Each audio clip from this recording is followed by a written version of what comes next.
आज के दौर के एगो कड़वा सच्चाई गीत में बताओ तनी कि नए सिरे से जातिवाद में नौका पीढ़ी लागे, अब का होई आगे देशवा जाई पाछे।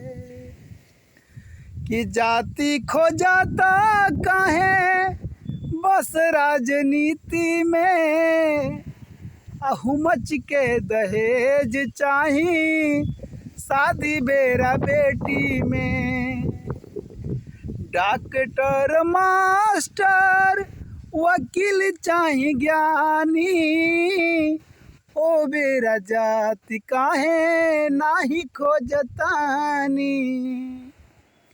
नेतन के घेर के बेरोजगारी के चल फॉर्मूला मांगे, अब का होई आगे बड़ा डरवा लागे। कि जातिवाद के नए